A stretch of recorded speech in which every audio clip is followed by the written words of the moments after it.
ஓம் சக்தி. தண்டுமாறு தாயே போற்றி போற்றி.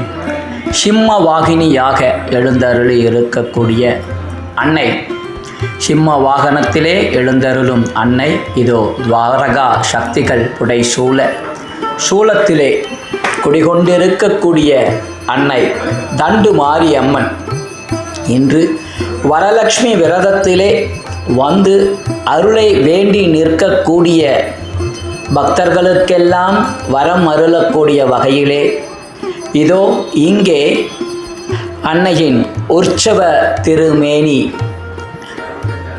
அழகாக சிரித்தபடி வருகின்றவர்களுக்கெல்லாம் அருள்பாலிக்க காத்து கொண்டிருக்கின்றது.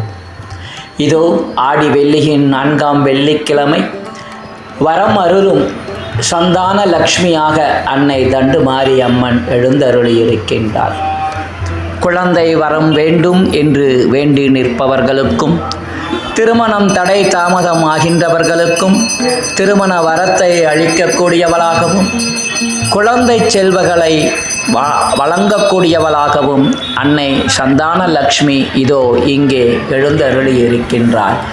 தண்டுமாரி தாயினுடைய விதவிதமான அலங்காரத்திலே இதோ இங்கே அன்னை சந்தான லக்ஷ்மியாக எழுந்தருளி குழந்தை பாக்கியம் அருளக்கூடியவளாக இன்று வருகின்ற வரலட்சுமி விரத நன்னாளிலே வரம் வேண்டி வருகின்ற பக்தர்கள் அனைவருக்கும் நல் சந்தானங்களை வழங்கக்கூடியவளாக அன்னை இங்கே எழுந்தருளி இருக்கின்றாள்.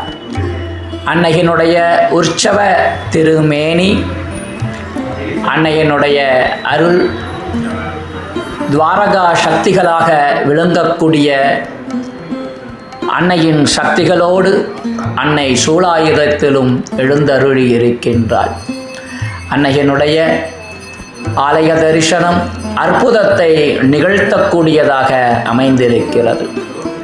அன்னைக்கு 1,08,000 வளையல்களோடு செய்யப்பட்ட அலங்காரம். அந்த அலங்காரம் இதோ இன்று வரலட்சுமி விரதத்தன்று வருகின்றவர்களுக்கெல்லாம் பிரசாதமாக வழங்கப்படக்கூடிய வகையிலே இங்கே அன்னை வளையல்களை பிரசாதமாக தருகின்றார். வந்த பக்தர்கள் தங்களுக்கு பிடித்த வண்ணம் பிடித்தவற்றை பிரசாதமாக எடுத்துக்கொண்ட காட்சிகளையும் தண்டுமாரி அம்மன் ஆலயத்திலே இன்று நாம் காண முடிந்தது. எல்லாம் வல்ல தாயே போற்றி போற்றி.